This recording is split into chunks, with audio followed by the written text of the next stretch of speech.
Your hustle is not defined by anyone else. And a person who says that they've always wanted their dream coming to America, whatever you want to say, is and was to be a business owner. Franchises are just fast food.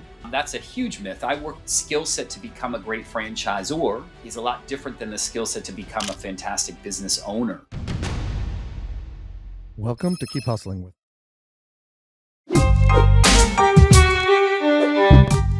Welcome to Keep Hustling, where we are going past the why to get to the how. I'm your host, the always hustling Aaron Gordon, aka NY Risk Advisor, aka Mr. #Keep Hustling. In this podcast, we will be diving deep into the professional and personal successes of our guests to find out how they hustled through the most difficult times in their life and their development to achieve the success they've gotten to today. So buckle up for what hopes to be an amazing ride. And of course, now and always, keep hustling. Welcome to Keep Hustling with my guest, Adam Goldman. Adam, thank you so much for being here today. Thank you so much. Great to see you, Aaron. It's I really appreciate you making the time. I'm just going to gloss over the fact that you decided to leave New Jersey, probably the second to best state in the union, to go to Houston, something like that. There's floods there. Everything's bigger, but the summers are hot. I was there once in the summer. Whatever. I think we should just gloss over that. What do you think? So lower taxes as well. No state income tax, my friend. Fine. Whatever. Are you still a New Jersey sports fan? We didn't cover this before. I am. I've held on to the Giants. That's kind of my big local team. And look, shout out to the New Jersey Devils, right? This I haven't really followed them for a while, but the Olympics, this guy's become Hoffman, right? It's his name. I love him. Can I say something unbelievable about that? Hughes, isn't his name Hughes? I think Hughes, yeah. Hughes. I'll tell you something unbelievable about this guy. I don't know. So I don't know when this is going to air a few weeks later, but I'll just say that he just had his big return this week to New Jersey. And I don't know if you saw, I don't talk politics on the show, but what I will say, what I love about what's going on right now with that team in particular is, so they welcomed him back to the New Jersey Devils. They had this whole thing before the game. I don't know if you saw this, but he got the mic, and before he said anything, I don't remember who they were playing even. There was somebody who was on the team with him, the Team USA team, who he was playing against. And this whole hoopla was for him, the hero, and he actually went and called the guy onto the ice and skated around with him. And I just think there's something about sport, and there's something that really brings people together. And I love the Olympics. I actually love watching other countries in the Olympics, like the smaller countries, when the guy wins his the country's first ever bronze medal.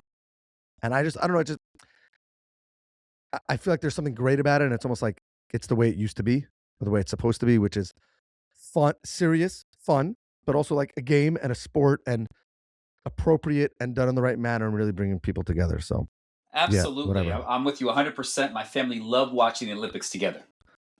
I open almost every episode by asking our listeners to hit pause, read Adam's full bio.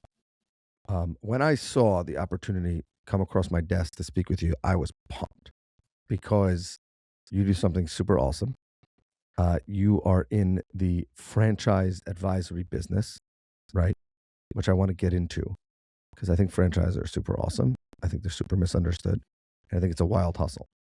But I got to ask, how on God's good earth does someone get involved in franchise coaching? Take us back. Take us to the moment. I know how I got involved in insurance. I have no idea how someone decides to be a franchise coach, other than I guess maybe owning the most franchise in the U.S. or something like that. So yeah, we got to start there. Let's start. So I think that in order to do anything, Aaron, what you need to do is you need to know what you're doing first, right? So I've actually lived the life for my candidates. And what I mean by that is that number one, I was a franchisor, meaning I bought into a master franchise called Vanguard Cleaning in 2010. I'm also a franchisee. I had a head office, right? And I was also a candidate. I bought my franchise through a franchise coach that helped me. I graduated from my MBA at Berkeley in 2004. I didn't know what I wanted to do when I grew up, and did some real estate investment. Just never really knew what was next for me. And talked to a franchise coach, and they decided to connect me with this Vanguard Cleaning. Built that up from scratch in 2010. But into it 8 years, frankly, I was like, okay, this is great. We built this up, but it was a lot harder to build it from 200 or 300 buildings. I don't remember how many buildings we cleaned to 500 or 600. That was from 0 to 200. So kind of explored this and had someone come to me unsolicited that decided they wanted to buy the Houston market and just kind of stumbled into this and realized that I really, really like coaching and consulting people that are exploring franchises.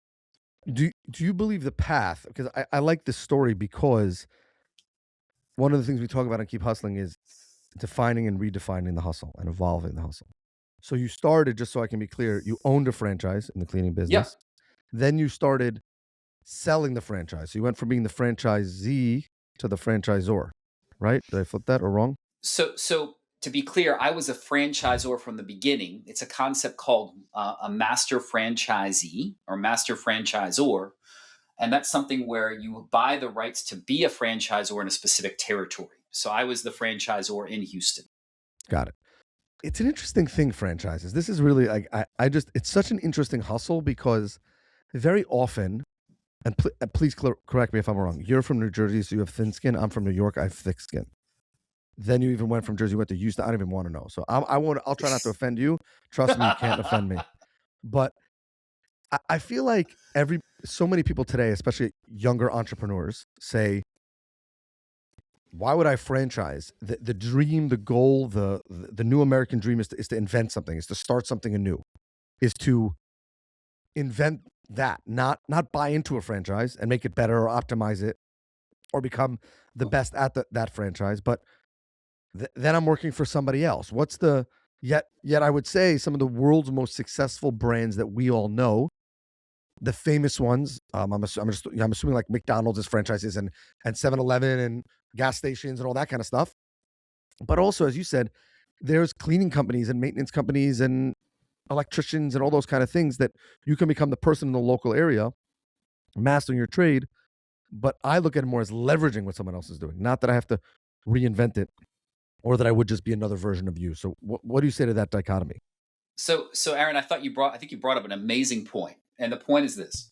Let's divide this up. Let's kind of break this down, right? So first step is, hey, I want to be an entrepreneur, right?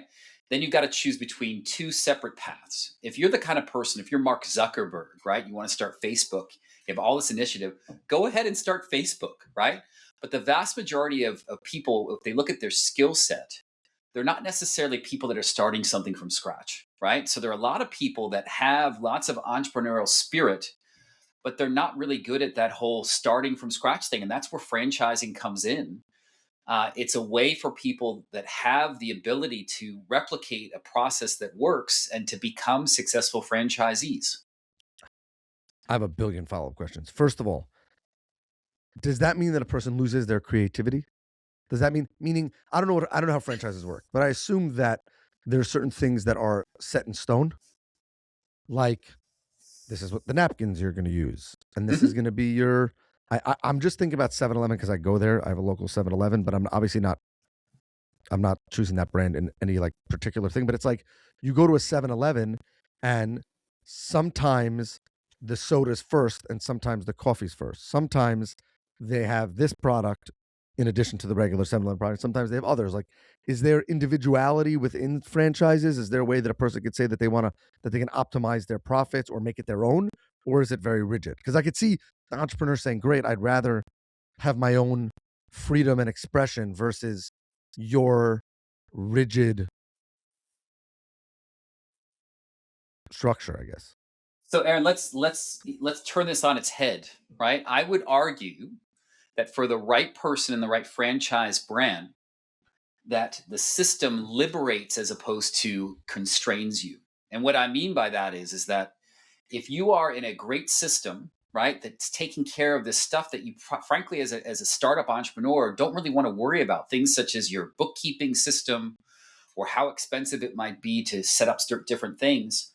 If you have a system that's kind of proven that tells you all those things, you can focus your time and energy on parts of your business that really matter as opposed to worrying about things that frankly don't matter very much. But I assume you've seen people work with the same franchise, Hmm. franchise X. It could be a cleaning business, it could be food, it could be anything. and they take it in two totally different directions. Yeah. Obviously, with what I'm saying is obviously with there are certain parameters, right? You can't have a McDonald's and the color be blue, right? But I feel like that what ends up getting, I think you're right that for a lot of people maybe this is the way to enter, and yet it seems like the fear of that rigidity is overrated. I'm assuming obviously that varies based on franchise. There are probably some franchises that are extremely rigid, and that's what makes their brand. But for the average entrepreneur or person who thinks they want to be an entrepreneur, person who thinks they want to be their own boss, you're right. I guess this is like the liberated boss, where some of the decisions that bog people down, payroll, where are you going to get your napkins? How are you going to get this? How are you going to make sure it happens every week? How are you going to change with the seasons? I think the craziest thing about franchises is probably the seasonality of the marketing, right? Like what pictures in the window. If I have to think about that every season, 6 months in advance to get everything done, then I can't focus on my store, right? I can't focus on my franchise brand. Is that correct? Yeah, absolutely. Absolutely. I mean, look, God only gave us a certain amount of hours each day, right? So use that time wisely. Can everyone be a franchisee? No, absolutely not. And Tell me, anyone that's tell me saying what that would to make you, someone terrible. Tell me what would make someone you talk to them in your initial coaching call and you're like, this is not for you, sir or ma'am. hey Adam, I really don't like following instruction or a model. Can I just kind of, I want to be a McDonald's franchisee, but I want to sell kebabs there. How does that work? I saw this amazing movie called Coming to America. I don't want McDonald's. I want whatever it is from that movie. But I would say that probably some of those people would actually do better in that environment, like you're saying, because part of the environment creates a certain level of structure. And if you have no idea what you're doing, like there's a reason why some franchises are abundantly successful, right? Because they have something, they have the secret sauce, right? Like nobody's going to outdo Panda Express in fast food Chinese anytime soon. They figured it out. Yeah, but at the same time, even if someone would do great in Panda Express, as opposed to starting their own Chinese restaurant, right? If they don't see the value in the system, if they say to me, they say, "Hey, all you franchisors are all the same. I don't get any value at all. You're just taking royalty fees and franchise fees. I can start this out and I can figure this out on my own." Then they're just not going to buy no matter what. Right. And I guess if that person should probably just be left to roam themselves and see if they're successful, if they fail. Absolutely, absolutely. Look, I wish that everyone knew about how important system is, but I think that in general, people tend to underestimate the value of a proven system for a franchise brand. One of my favorite books is by Gerber called The E Myth. In fact, my candidate just independently decided to read it yesterday, and the whole um, thesis behind it is that if you start a business on your own without processes, you'll be wearing many hats and you'll be unproductive. Period. Unproductive, period. Yeah. Yet, here's what I would say. I think that there are some people who that's their juice, Okay, yeah, and someone needs to be behind I them would to agree with catch it. you. I'm But not that person. and I that's can't. what I'm saying. So Yeah. I think when we talk about what the reason why I love the fact that you came on this show is that so much of what I'm trying to bring to the audience or to people is that your hustle is not defined by anyone else. And a person who says that they've always wanted their dream coming to America, whatever you want to say, is and was to be a business owner, yet they realize that there are certain things that they're not good at, or there are certain things that are just too complicated or frankly just too time consuming at this moment to chase their dream of being a business owner. Yet there's this idea of a franchise where they can take the best parts, most of the parts, and presumably someone else has done the R&D on the bad parts, but yet still have that level of ownership. So I think that's probably, I'm guessing, one of the myths that you don't have your own control over the environment. But I have to ask, you talk about the top 13 myths of franchising. I don't know if we can go through all 13 of them, but I would love to know like the top myths you have and why you think everyone needs to know of otherwise. Okay. So just backtracking to that first question, right? You talked about, or the first statement. You talked about, hey, people think that maybe I'm working for someone else. When I owned my franchise brand for 8.5 years, I never felt that I was working for someone else. It just felt like it was my own business with training wheels. That's the analogy. I was riding a bike with training wheels, right? So let's go through these myths one by one. And I don't have them all in front of me, but I can tell you just kind of a few that come to mind, the top three maybe. First one is that franchises are just fast food. That's a huge myth. I work with brands that are pre-screened in 75 different industries. I So feel we're like I not just played talking into about. that accidentally. I just thought you're right. I played into that. I apologize. So no, no, no. I mean, look. So I would say the vast majority of my placements over the past few years have been non-brick and mortar businesses, and there's a lot of attraction to those businesses in that you're not spending 10 years on a lease that is guaranteed personally, and you can kind of get started really quickly for a non-brick and mortar or non-storefront brand. Nothing against those. I still do plenty of those. So what are the? So it's mostly service businesses. The 75 So categories are service. so some of them are brick and mortar retail. If you name a specific industry, it's probably one of my 75 industries that I connect investors with, right? But yes, the majority of my placements have been non-storefront brands over the past few years. What do you say to the person who wants to start a franchise? Let's flip To that become on a its head. franchisor, Yeah, like I have a business that I think it should be. I think I can franchise model it.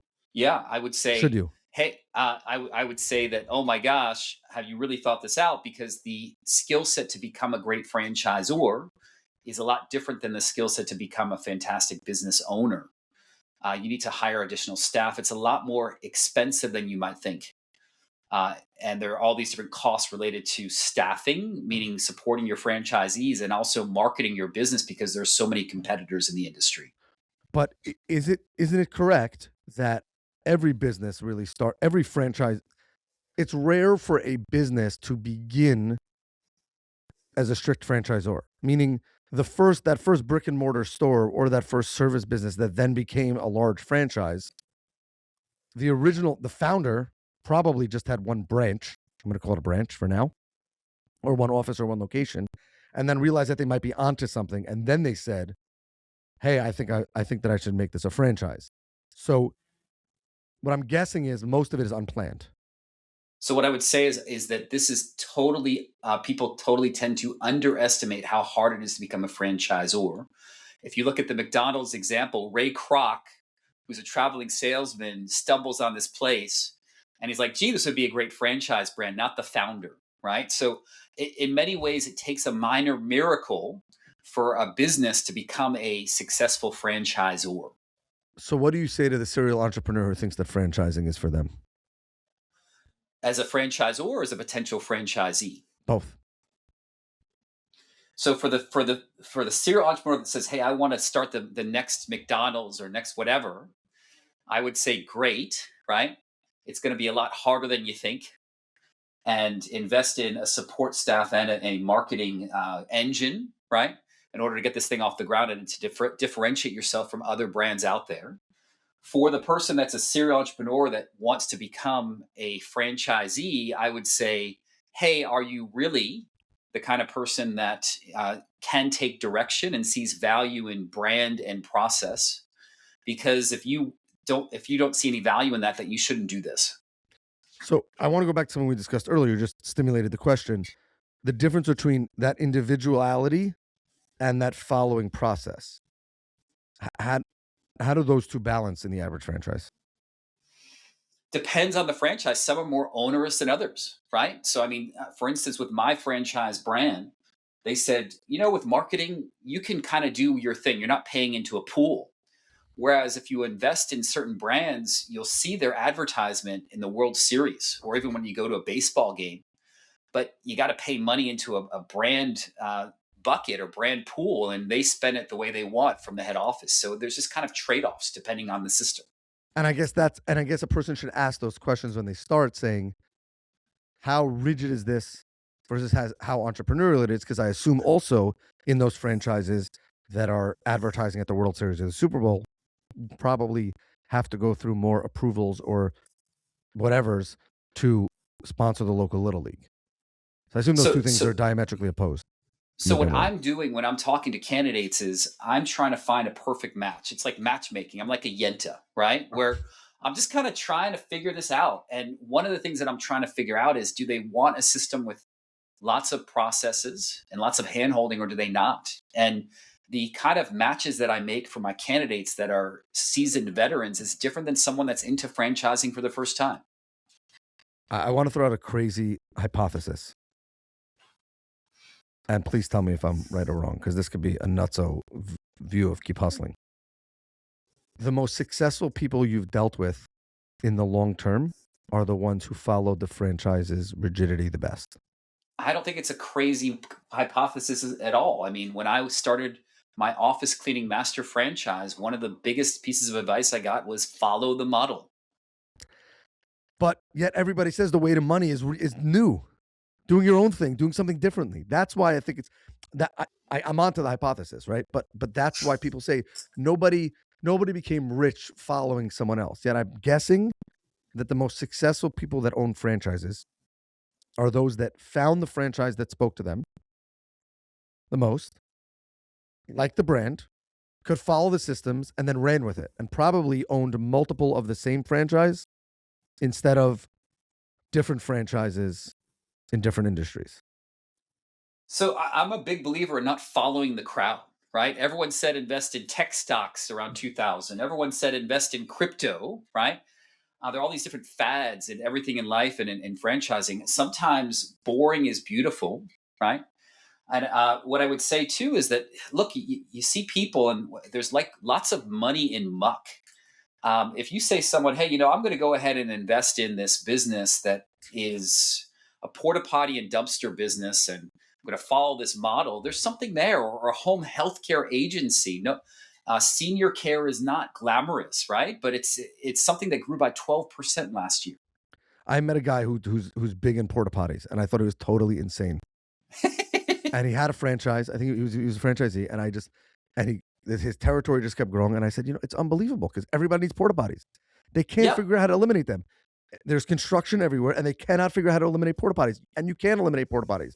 You could make them smaller, cleaner, more efficient, whatever. But if you have a construction site with no running water, you got to have a porta potty. And I think you're right. I think that when the most amazing thing about hustle, and this is one of the things that I love talking about on the show, is that everybody's hustle is different. Everybody can see success differently. But I think you're right. There's so much great money in less glamour, right? Mattress Mac, the guy who makes all these crazy things, the guy made mattress is cool. Yet I'm guessing in the first like 50 years of his business, everyone told him that he was a nutso for having a mattress store, and all those other kind of. I think that healthcare is a little bit different because people view it. It's going to be the wrong word, but it's like a little sexier, I think. But you're right. Really, I think home health care is sexy for seniors? I think that people see leverage there. I think that the person who's the master, who's the most efficient, best service porta potty company, like I think that is an incredible opportunity to make money. Yet most people will tell you you're nuts. Or we're privileged for decades. Our longest running client is a home heating oil dealership where they deliver home heating oil to build commercial and residential buildings. Not so glamorous. And they were in the coal business, and then they were in the ice business. And now they're in the oil business. Yet whenever anyone tells them they're going to die, all of a sudden the government says we need more oil, even though we're switching to electricity or whatever else. So I think I'm a big fan of the trades, and I think that franchises are very similar to the trades, where sometimes it's less glamorous, yet there's just so much opportunity there.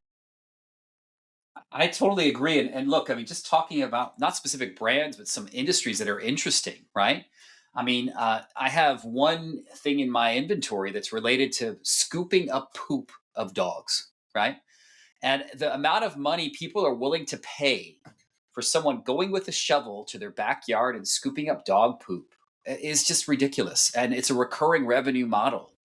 Or things like cleaning out grout, right? Who thinks about grout? But or even kitchen, like commercial kitchen cleaning of different Sure, I love that one. vents. I mean, there's lots of stuff like that. There's really money in muck. What got me on this was the guy or gal who comes to the office building in New York City greatest city in the world, and has to check the fire extinguishers. Crazy business. They check it, they make sure there's pressure, they add a tag, and therefore then you're in compliance. And it's $30 a pop, $50 a pop, whatever the number is. There is like zero glamour in that. Yet it's recurring revenue. Everybody needs it. You just got to make it work. And for somebody whose hustle is driven by working hard, having that recurring, and wanting to have a certain level of independence, I feel like going at that alone would be very difficult. But finding those kind of franchises would probably be pretty incredible. I agree. Okay, We've only gotten up to one of 13 myths here because this conversation is so interesting. Yeah, go for it. Let's go. Give me a couple of the rapid fire. Go for it. Okay, so second one is that I need to be full time as an owner operator, meaning I need if it's a hamburger joint, I need to be in the one in the back flipping burgers. That is totally untrue. There are plenty of semi-passive models where you hire a manager and you can keep your day job. Myth number 3 is that I need to be a multimillionaire to invest in franchises. I have plenty of great brands that start at about $125,000. Can you finance that?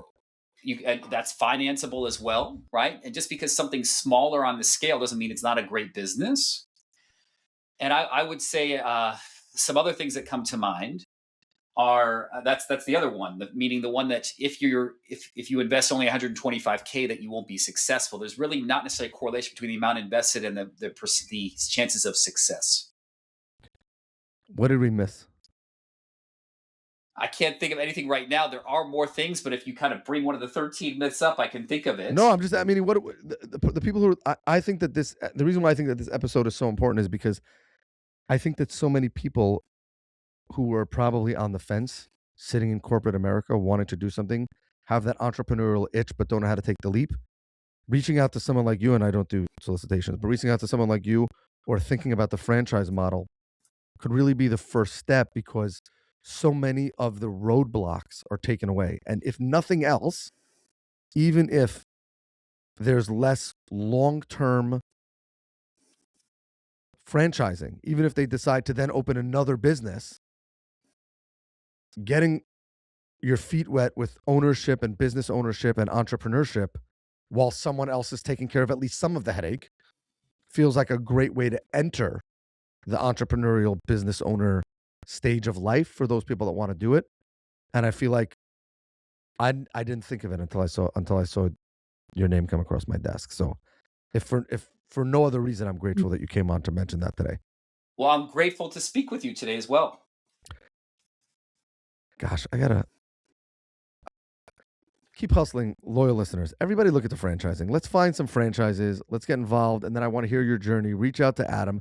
Let's have your journey on here, because I would love to have a franchise owner, someone who thought that they could never be a business owner, come on Keep Hustling and inspire our listeners to keep hustling in that way, which is totally against what I'll call the traditional hustle culture, which is what we love here on Keep Hustling.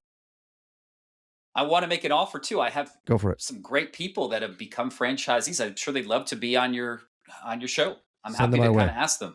I love that. Adam, as you know, we have a closing tradition on our podcast where we ask our listeners to leave us with their favorite motivational or inspirational quote and what it means to their hustle. So with that, I will say thank you again for being here, all the way from Houston, Texas, formerly of New Jersey, maybe the second greatest state, but definitely bordering on the greatest state. So if nothing else, choose good neighbors. And with that, I will turn the floor over to you. So my quote, I am going ahead and I am borrowing this from David Ramsey, right? But the quote is, and I have it on my wall here, so that's why I'm looking this way. But the quote is, focused intensity over time multiplied by God equals unstoppable momentum. I absolutely love that. I have nothing else to say other than this has been another episode of Keep Hustling. Remember, do well by doing good. And of course, and always, in whatever way you choose, franchise, not traditional, keep hustling. All right, hustlers, that brings us to the end of another fantastic episode. Thank you for listening. Be sure to subscribe to our podcast so you never miss an episode. If you have any suggestions, comments, or even just want to say hello, please feel free to reach out to us on all social media platforms. We are Keep Hustling Pod. Until next time, stay curious, stay hungry, and keep hustling.